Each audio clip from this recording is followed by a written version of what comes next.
Okay, it's Saturday, November 9th, 2024. I was going through live news on YouTube. This popped up. It was from the Times of India. This is a different channel because it keeps repeating and it's showing as live. I mean, they got live chat and everything. So it's like I go to watch it on live TV, and of course it's not there, so I Googled it, and they're just rehashing their.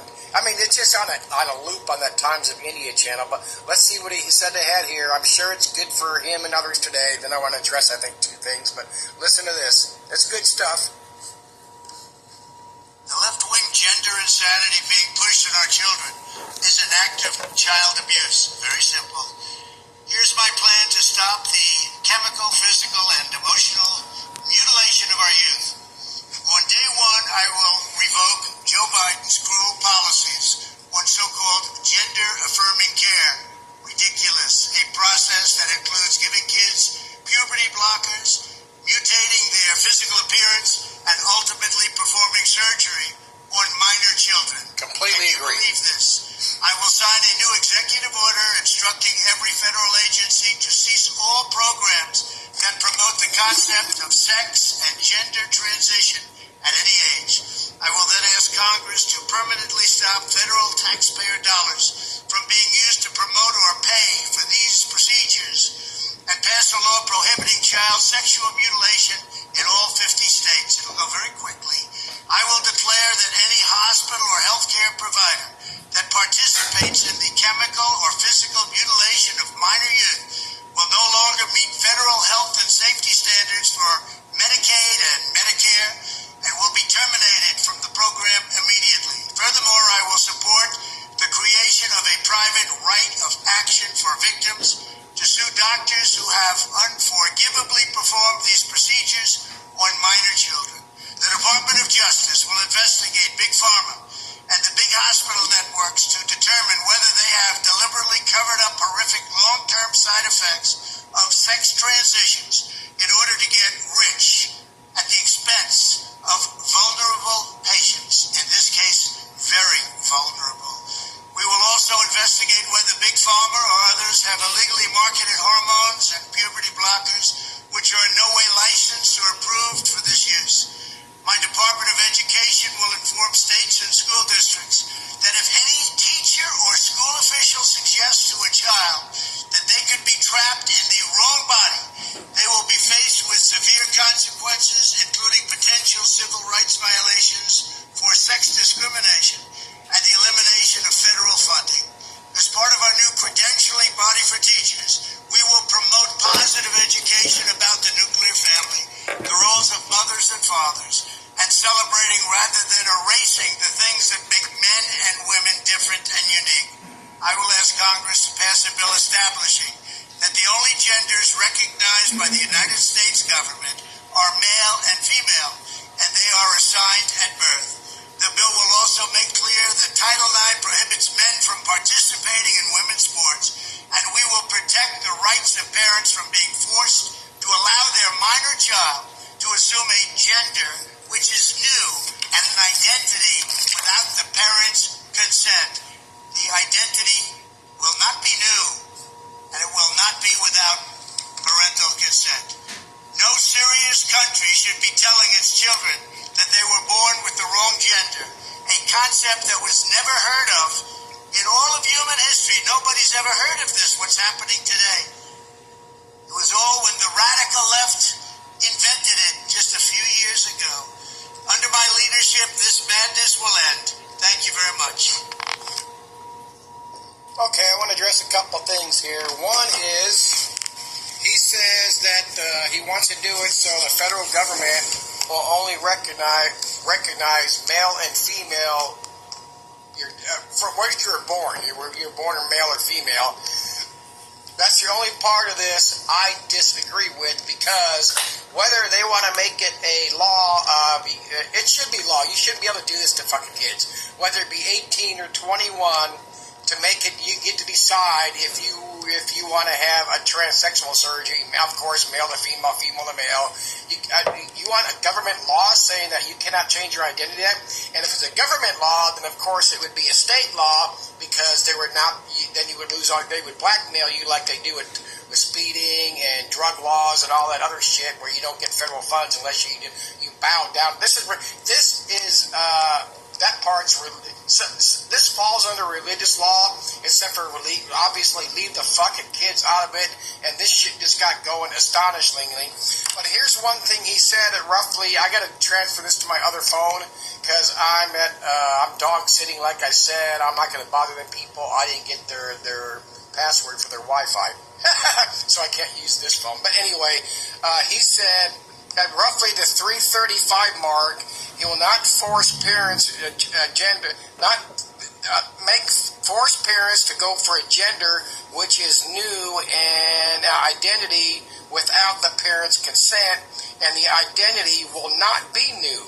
So they can have the parents' consent, but of course the identity cannot be new. I did not go back and listen to it again. It's after the 3:30 mark, roughly around 3:35.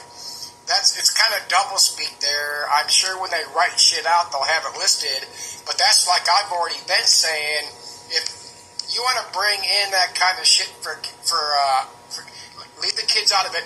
If you want to bring that kind of shit in for adults, you have to let them make up their own mind.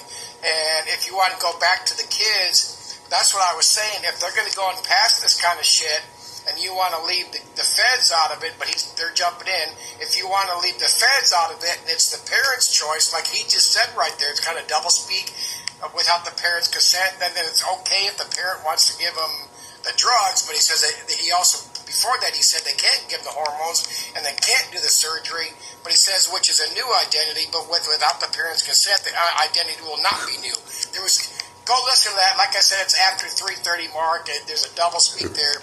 Like I said, I completely have a problem with a manner, because we have the Constitution, and the biggest thing, we have all our Constitution, we have the amendments, but the number one thing in there is, I think it's in the preamble, life, liberty, and pursuit of happiness. Your life, liberty, and pursuit of happiness is if you want to change your sex, if you want to have an abortion, and I guarantee you, if they can get their underway under this religious right bullshit, abortions will be outlawed. Will states rebel? Who knows? But anyway, and it's just going to be so much hokey shit coming out.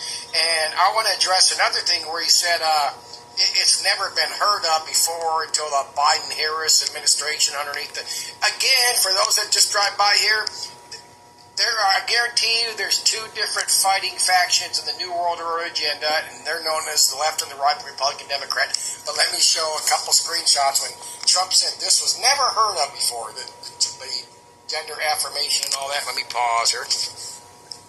Okay, the first recorded sex reassignment surgery, as it was referred to at the time, Germany in 1931, and don't go into the German shit, without considering possibility of hormone or surgical therapy.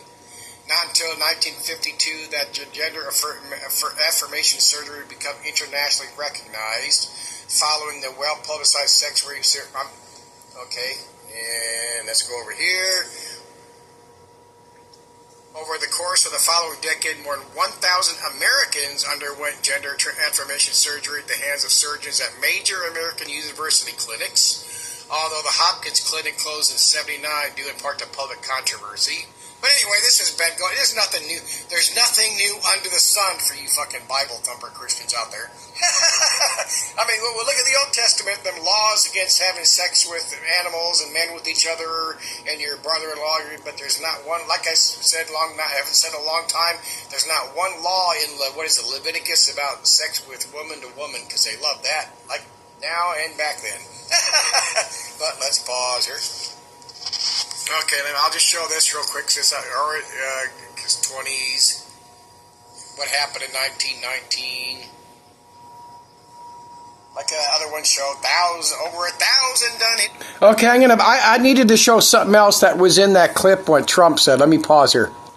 Okay, I had to go back to where now listen to this part where he talks about the nuclear family. Sex discrimination and the elimination of federal funding. As part of our new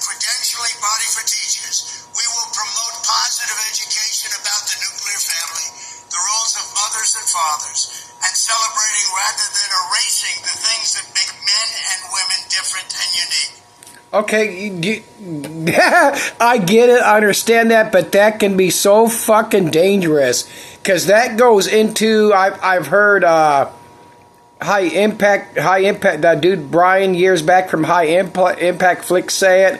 I've heard Richie from Boston say it, and some other channels talking about, back in the good old days, you could beat the gay out of your child, you could beat the sissy out of your child, and then they went into all this other shit. Let me pause here. Oh, you know what? I didn't take a picture of it on this phone, which I do not have internet for, but it's called conversion therapy. Remember that the Christians were, and probably still are, just doesn't make the news like it used to, about conversion therapy, and they, grabbing kids and taking them to places, and it's just fucking insane the things Christians will do, because they do not frickin' get it. And I showed it I just showed it a couple of videos ago, where the Bible said, Jesus said, people are born gay and become that way to glorify the God. If you need me to, I'll show that again to you, but go watch a video. I mean, it's saying that people don't get it, and they're taught hate that's taught from the church, not the Bible, because the Bible is completely misconstrued. Because again, any Christian that's made it this far through this video, go read that frickin' Bible. Jesus said he only spoke in parables so that they that hear will not fucking understand. The Christians are the one that don't understand. How can I prove that? Because Jesus said he only spoke in parables. What is a parable? A parable is saying something you do not mean. That means you cannot take everything or anything that Jesus Christ said in the Bible as literal. None of that's literal. It's all parables. Jesus Christ himself said that. And what did Paul say? And I think it's Romans, talking about the Old Testament with Moses or Abraham and Sarah. The Apostle Paul said all the Old Testament is an allegory. Read the Bible. Look what it says. Google this. Pull it up in your Bible dictionary. Pull up parables, allegory, dark sayings, and all this other good shit. The Bible, it's not meant for most people to understand it, but that's what you frickin' morons, you religious fucking idiots, left, right, I don't care what it... You're never, ever going to understand this because you're not supposed to. But the problem with that is that you people are the ones destroying this country. You are the people that are causing deaths in this country and in other countries because of Iran, Afghanistan, Russia, China, Taiwan, the U.S., Canada, Venezuela, Mexico. It's all this fucking hate stems from every last bit of this hate that come through back then, that we have now started way back. All the hate and the death and destruction comes from religion. Every fucking last bit of it. Oh, I'm going to shut up here.